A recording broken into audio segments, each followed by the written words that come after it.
Good morning. Good morning. I decided God is good. God woke us up this morning. I decided to do a quick video on wrestling this morning before I walk out my door and go to work. Since I'm a lifelong 40-something-year-old wrestling fan, I'm making this video returning to these little youngins, these 20-year-old little Wayne social media cats. That's actually wrestling fans. I'm gonna explain something to y'all. You know how y'all always tell about the tribal chief, Roman Reigns, acknowledge me, and all that old garbage. And I love that gimmick, and this thing I love and I love the bloodline.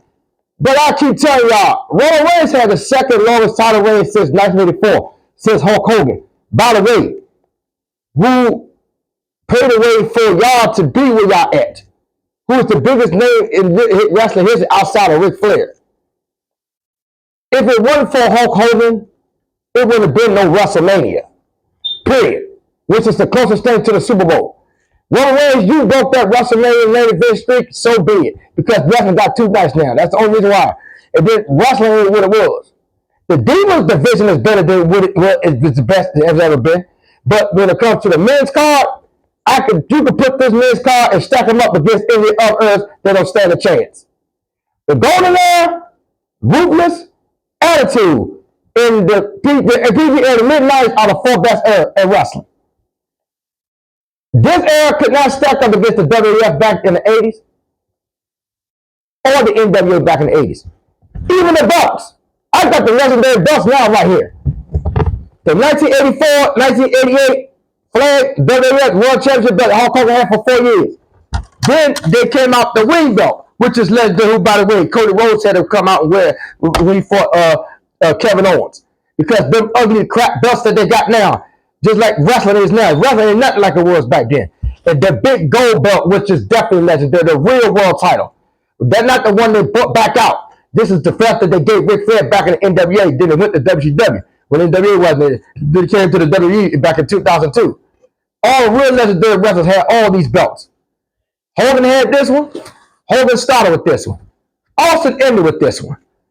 Ric Flair started with this one. Brock Lesnar ended with this. At the end of the day, I tell everybody, if it weren't for Hogan, I don't care about what Roman Reigns would have been an afterthought or mid-card.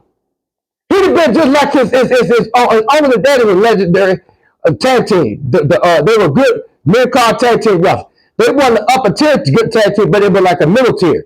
The Ron Samoans, rest their souls, both of them died last year. That's Roman Reigns' uncle and daddy. I grew up watching them. But it wasn't Roman Reigns in this era. But he ain't no way, I tell everybody this. He ain't God knows, that's all my mama and my grandmama. He ain't on my great-grandmother's four sides. The Henry Cobb Red Wizard. He is not, and I mean this, he is not. He is not. Main event no WrestleMania back then.